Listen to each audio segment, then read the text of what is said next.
बोले भगवान महावीर स्वामी की 10 लक्षण महापर्व की, आचार्य गुरुवर विद्यासागर मुनि महाराज की।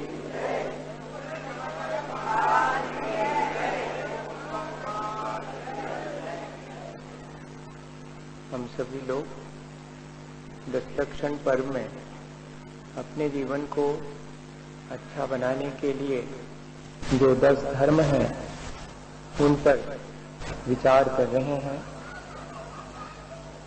जीवन अच्छा बनता है जितनी हमारी आसक्ति घटती है। जीवन को सुखी बनाने का सबसे आसान उपाय है अपने अज्ञान और आसक्ति को घटाना। बहुत जीवों को सच्चाई का ज्ञान होता है, लेकिन वे उस सच्चाई को जान करके भी अनासक्त नहीं हो पाते हैं। अगर कोई ज्ञानवान होकर अनासक्त हो जावे तो उसका जीवन अत्यंत सुखी और पवित्र होता है। एक राजा के मन में विचार आया कि मैं अपना साम्राज्य उस व्यक्ति को दूं जो मेरे राज्य में सबसे सुखी हो। ऐसा मन में विचार आया और बहुत ढूंढा पर कोई सुखी नहीं मिला। राजा अस्वस्थ हो गया। राजा को कैसे स्वस्थ किया जाए, वैद्यों ने सलाह दी कि भाई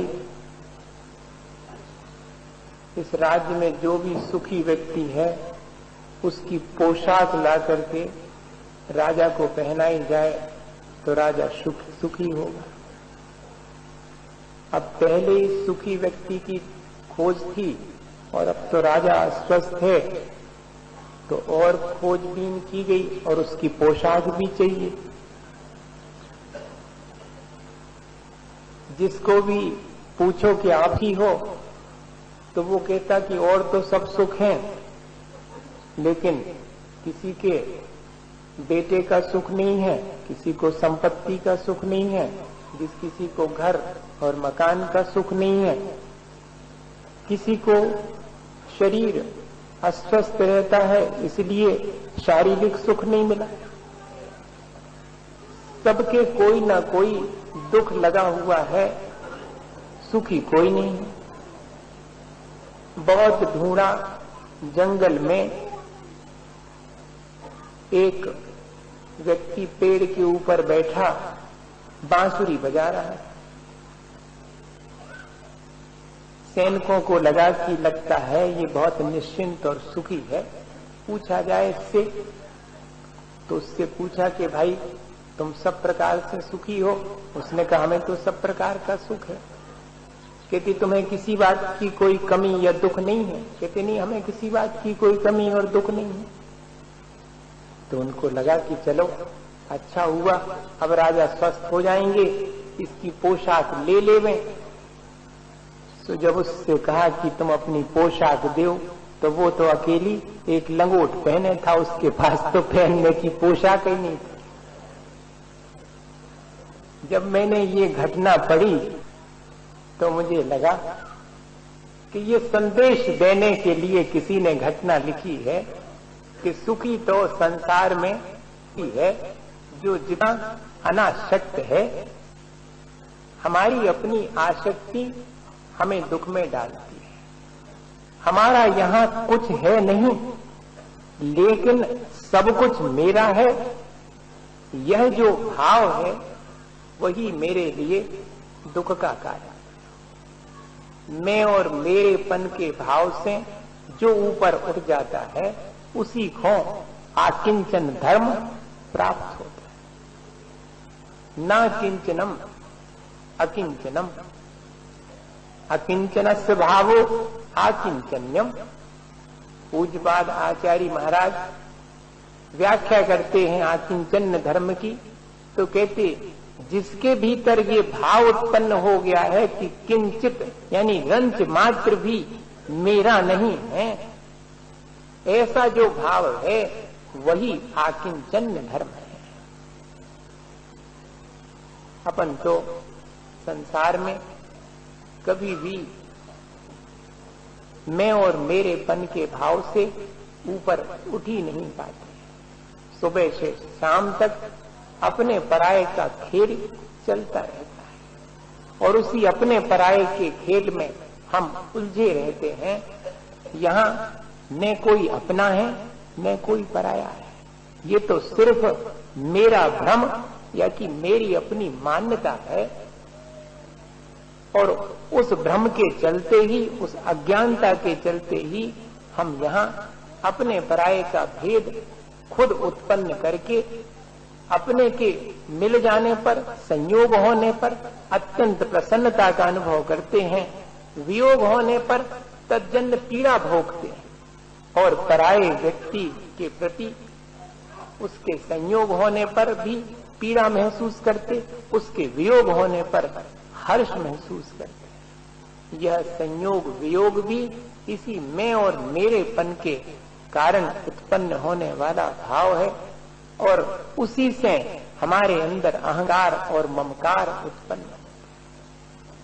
इसी में सारा संसार अपने दुख का उपाय खुद करता है। अहमिको खलु शुद्धो दंशन नानमय्यो सदा रूपी नवि अत्थि मध्य किंचिवी अन्नम परमाणु में तम। मैं एकाकी हूं, अकेला हूं, एक हूं, ज्ञान दर्शन स्वभाव वाला हूं, परमाणु मात्र भी इसके अतिरिक्त मेरा नहीं है। लेकिन इस भाव की प्राप्ति के लिए हम पुरुषार्थ कमती करते हैं। हमारा सारा पुरुषार्थ तो क्या क्या दिन भर में मेरा हो सकता है इसके लिए चलता है। यह भी मेरा हो जावे, यह भी मेरा हो जावे, ये सब वस्तुएं मेरी हो जावे, क्योंकि हमें ये लगता है कि जितनी अधिक वस्तुएं मेरी होंगी उतना बड़ा मैं हो जाऊंगा, उतना मेरा अहंकार बढ़ता चला जाता है जितना मेरा ममत्व बढ़ता है। अपने अहंकार को पुष्ट करने के लिए और मैं मेरे आसपास वस्तुओं को इकट्ठा करता हूं और उनमें अपना ममत्व आरोपित करता हूं। और कभी भी वो जो एकाकी पने का अनुभव है, वो जो एकाकी पने का आनंद और सुख है, वो हमें कभी प्राप्त नहीं होता। ऐसा नहीं है कि एकाकीपन का अनुभव अपन को नहीं होता है, लेकिन वह एकाकीपन या अकेलापन राग द्वेष जनित है। जब राग के वशीभूत होकर हमारे अपने प्रियजन का वियोग होता है, तब हम एकाकीपन का अनुभव करते हैं। सो वो एकाकीपन राग जनित है। और जब किसी से अपना मिलाप नहीं हो पाता, किसी से अपनी नहीं बनती, तब फिर अपन क्या अनुभव करते कि हम को नहीं है, या फिर ये कहते हुए पाए जाते हैं कि सब देख लो हमने को नहीं है। ये भी द्वेष जनित है। यह जो एकाकीपन की अनुभूति है, अकेलेपन की अनुभूति है, वह द्वेष जनित है। वास्तव में तो एकाकीपन या अकेलापन वो है जिसमें दूसरे की उपस्थिति अनुपस्थिति अनिवार्य नहीं है, जिसमें तो अपने आप में संतोष है, पूर्णता है, किसी के होने नहीं होने से कोई न अहंकार है न विषाद है। यह आकिंचन धर्म है भैया। और सब धर्मों में तो कुछ ना कुछ ऐसा लगता है कि ये कर लेवें, मनो आकिंचन धर्म में तो अपनो करो धरो कछु नहीं होने। ये जो करने धरने का भाव है वो जिस दिन छूट जाएगा उस दिन आकिंचन धर्म उत्पन्न बनेगा। यह जो कर्ता और स्वामीपने का भाव है उसका जब अभाव होता है तब जाकर के ही आकिंचन धर्म उत्पन्न बनता है। मिथिला नरेश दाह ज्वर से पीड़ित थे और ज्वर का जोर इतना था कि चैन नहीं थी। सारा राज्य उनके उपचार में लगा लेकिन उन्हें शांति नहीं। अब किसी वैद्य ने कहा कि इस दाह ज्वर में तो महाराज के शरीर पर हर घंटे घंटे में चंदन का लेप करने पर थोड़ी शांति मिल सकती है। अब चंदन घिसने का काम कौन करे? राजा के जो रानियां थीं उन्होंने कहा कि यह कार्य तो हम करेंगे और चंदन घिसा जाने लगा। लेकिन चंदन घिसने की बहुत तेज आवाज आने लगी क्योंकि रानियां अपने हाथों में जो चूड़ियां पहने हुई थीं चंदन घिसने से उनकी ध्वनि होती थी। राजा को दाह ज्वर में और बेचैनी बढ़ गई। वैसे ही ज्वर की बेचैनी थी और इतने आवाज से और अधिक बेचैनी बढ़ गई। राजा ने कहा कि क्या कर रहे हो? महाराज आपके उपचार के लिए चंदन घिसा जा रहा है लेकिन ये आवाज तो बहुत हो रही है। मंत्रियों ने जाकर के रानियों से कहा कि ध्वनि से भी राजा को बेचैनी है। उन्होंने कहा आप जाएं, हम उपाय कर लेंगे। और थोड़ी देर में ध्वनि आना बंद हुई तो राजा को एक नई बेचैनी हुई कि क्या मेरे उपचार के लिए चंदन भी घिसा जाना बंद कर दिया गया? अब ध्वनि ही नहीं आ रही। मंत्रियों ने कहा कि नहीं महाराज, चंदन तो यथावत घिसा जा रहा है। ध्वनि उत्पन्न हो रही थी चूड़ियों के आपस में टकराने से। रानियों ने अब अपने हाथ में एक एक चूड़ी धारण करी है और बाकी सब उतार करके रख दी हैं, इसलिए अब टकराहट का सवाल ही नहीं है, ध्वनि आने का प्रश्न ही नहीं।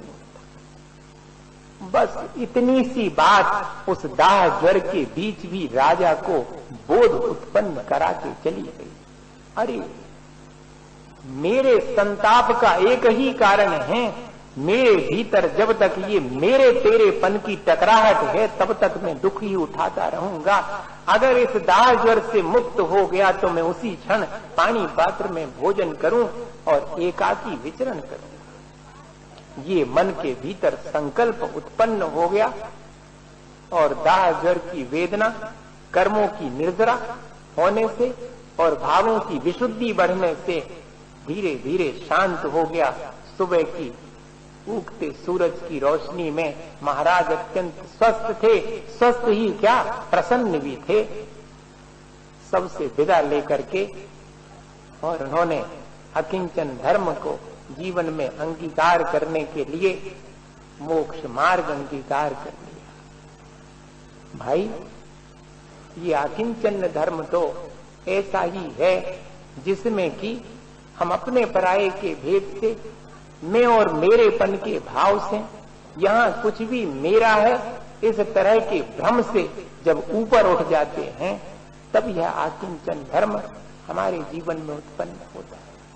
हमें करना क्या चाहिए? इस भाव को उत्पन्न करने के लिए प्रयत्न अवश्य करना चाहिए। अपने ममत्व को घटाने का प्रयत्न। वो ममत्व कैसे घटेगा? तो बाह्य वस्तुएं जितनी हम कम करते जाएंगे और अंतरंग में हमारा जितना ममत्व कम होता जाएगा, दोनों चीजें अगर एक साथ चलेंगी तो ही हम इस ममत्व पर विजय प्राप्त कर सकें और उस एकाकी पने का अनुभव कर सकें। हमें लगता है कि जैसे ये सब वस्तुएं या व्यक्ति नहीं होंगे तो मेरा जीवन असुरक्षित हो जाएगा। पर वास्तव में देखा जाए तो घर कारागर, बनिता बेड़ी, परिजन हैं रखवारे। लगता जरूर है कि ये सब जो है मेरे लिए रक्षा करने वाले हैं, पर ये भी भ्रम है। मेरा ममत्व मैंने इनसे बना रखा है और उस ममत्व के चलते मुझे लगता है कि ये रक्षा करने वाले हैं। क्या वास्तव में ये मेरी रक्षा कर सकते हैं?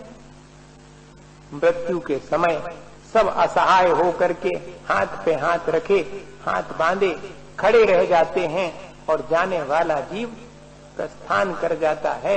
कोई कितना भी सगा क्यों ना हो, वो किसी को अपनी 2 सांसें नहीं दे सकता, न किसी की जाती हुई सांसों को रोक सकता है। इतना एकाकीपन है। ऐसा विचार हम रोज करें जी।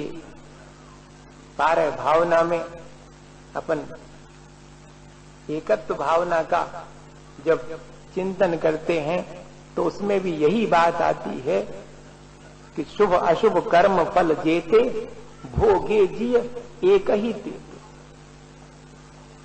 मैं अकेला हूं, इसके मायने ये नहीं है कि मैं सबसे अलग थलग खड़े हो जाऊं या कि अपने घर परिवार को छोड़ दूं। इतना ही अर्थ नहीं है इसका। इससे आगे भी विचार करना चाहिए कि वास्तव में कहीं पर भी किसी अवस्था में रहूं, मेरे अंदर क्या विचार होना चाहिए कि शुभ अशुभ कर्म का फल भोगने के लिए तो मैं अकेला हूं। मेरे शुभ कर्म और अशुभ कर्म मेरे अपने बांधे हुए हैं। उनका जैसा विपाक होता है वैसा मुझे अनुभव होता है। इतनी छोटी सी चीज, ऐसा विचार करने से न हमारे अंदर अहंकार आएगा, न दीनता आएगी।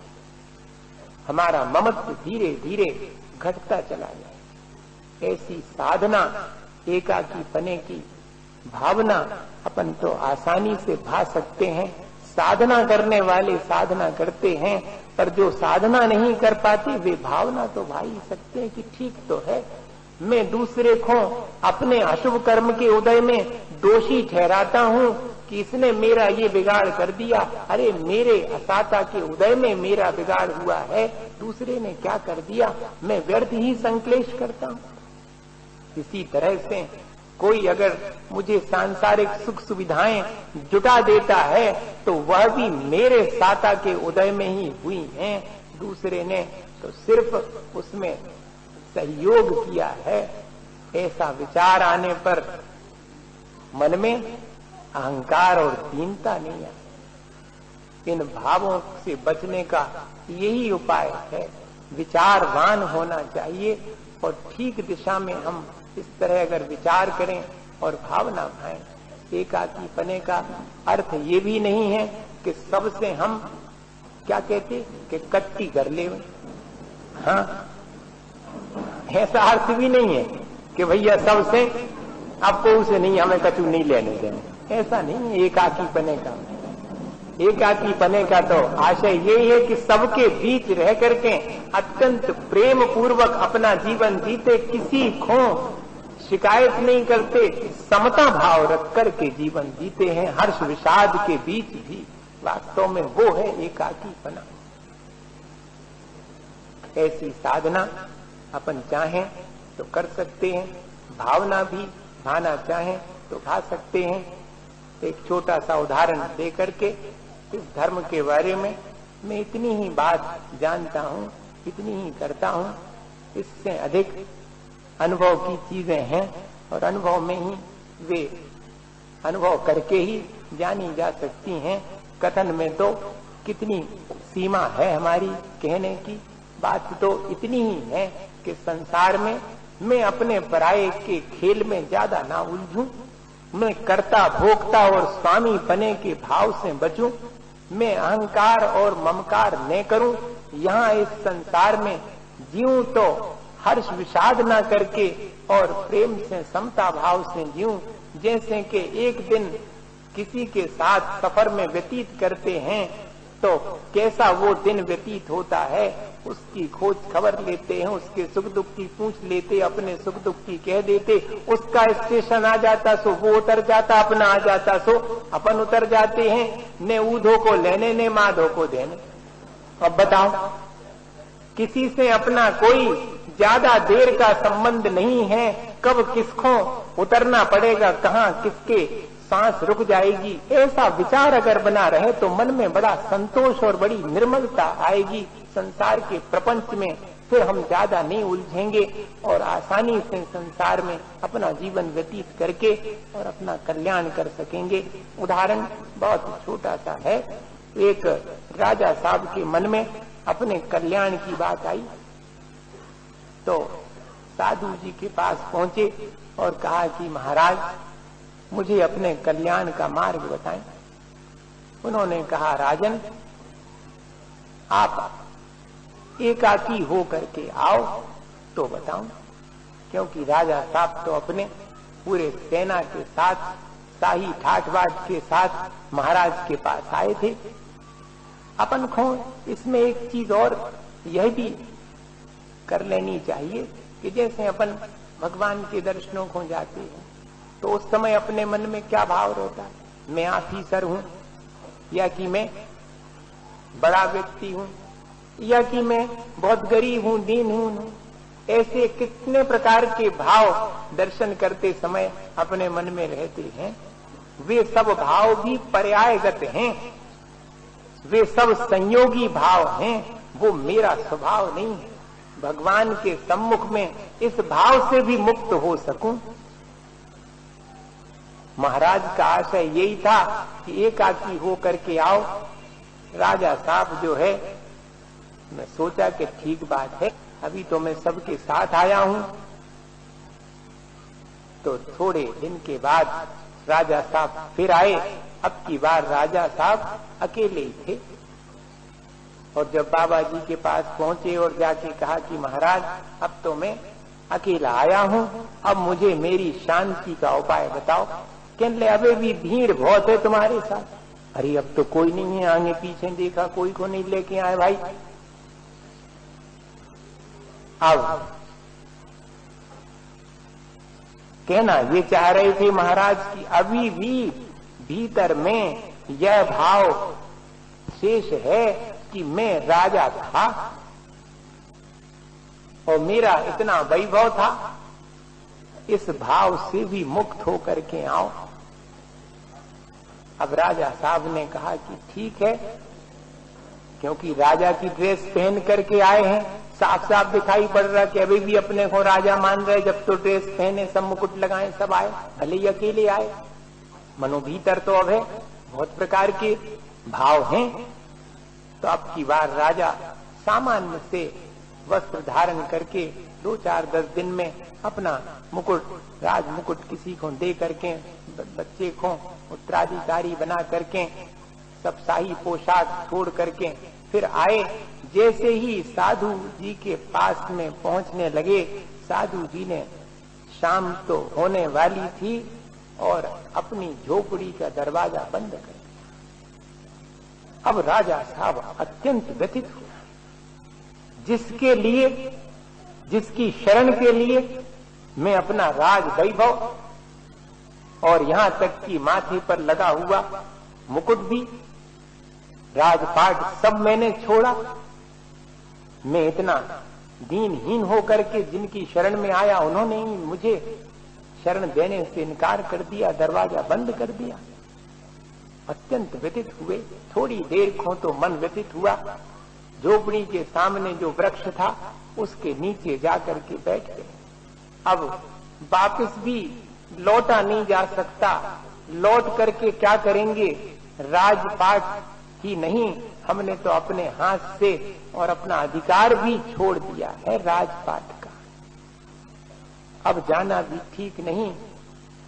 और बैठे बैठे रात के अंधेरे में और धीरे धीरे मन शांत होने लगा।